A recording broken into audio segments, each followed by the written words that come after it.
go straight up on deck. As a disco volante is being watched, you'll be spotted. Varga's behind you. Really?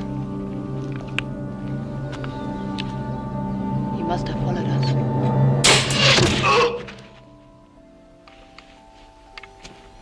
I think he got the point.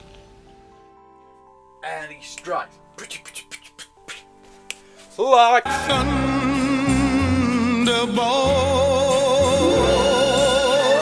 I love that song. It's almost as good as Goldfinger. But welcome back to Mr. Alright Movie Reviews and our Bond Rewind series. Today we are diving into Thunderball, Sean Connery's 1965 aquatic adventure as 007, with a belting theme, much better than I could do it, underwater battles and Spectre's return. Does this swim or sink? Let's unpack the jets, sharks and 60s flair in the next 5 minutes. Our intention is to demand a ransom from the North Atlantic Treaty Powers of $280 million, 100 million pounds.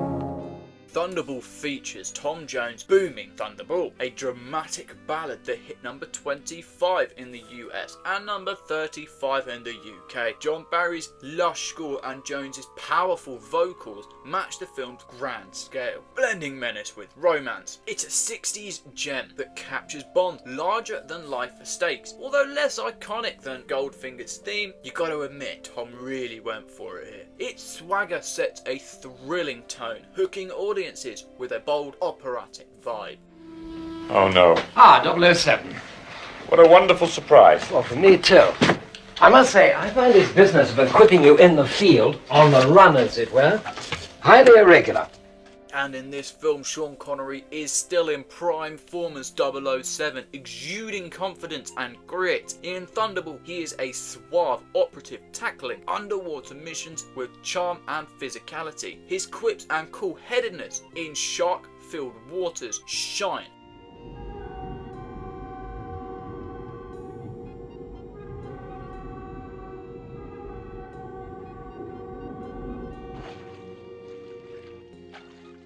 Though the role feels slightly less sharp than Goldfinger's peak, perhaps signalling Connery's growing boredom of this role. One thing I noticed in this film is that his natural Scottish accent is sometimes noticeable in some scenes.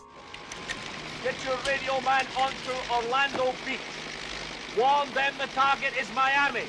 Also, the bomb is transferred from a disco volante onto a wreck off Bowie Point. Right. Showing that Connery just wasn't putting in the effort anymore. But I do find it cool that Fleming, having so much respect for Connery, changed James Bond's origins from being an Englishman to a Scot. With that being said though, Connery's charisma outpaces Moore's camp, grounding Bond as a 60s icon. You look pale, Mr. Bond. I hope I didn't frighten you. Well, you see, I've always been a nervous passenger. Some men just don't like to be driven. No, some men just don't like to be taken for a ride. His effortless command hooks audiences, but hints of fatigue show as he navigates the franchise's growing spectacle, still defining 007's early legacy.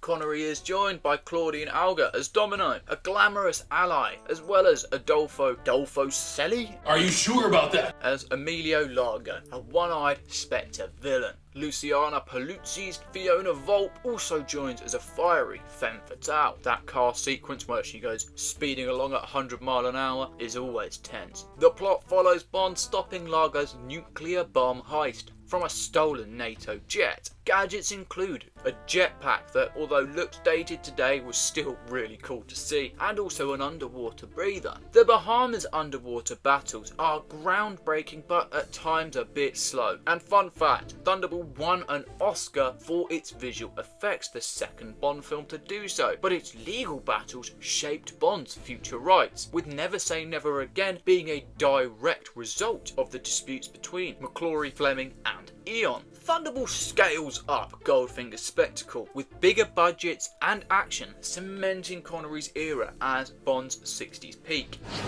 Jam the controls. Come on. Come on now, John. I never learned to swim. Never too late to learn.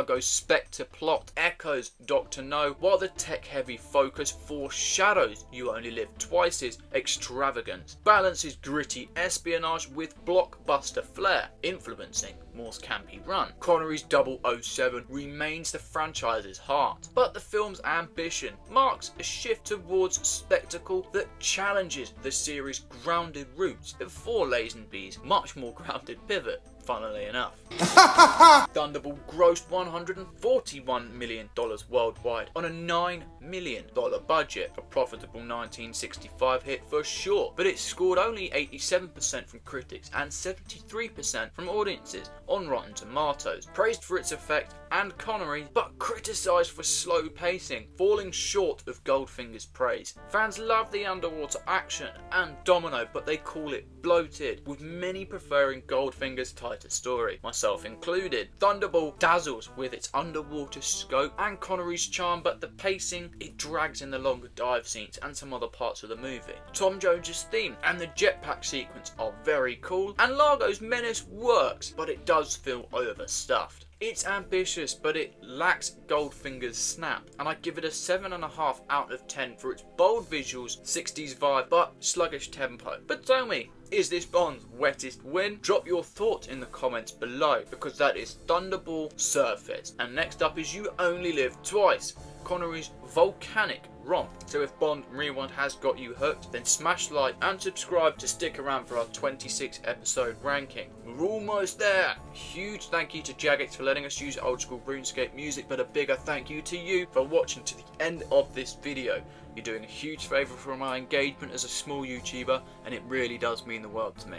So thank you, my friend, take care, and I will see you next time. Adios.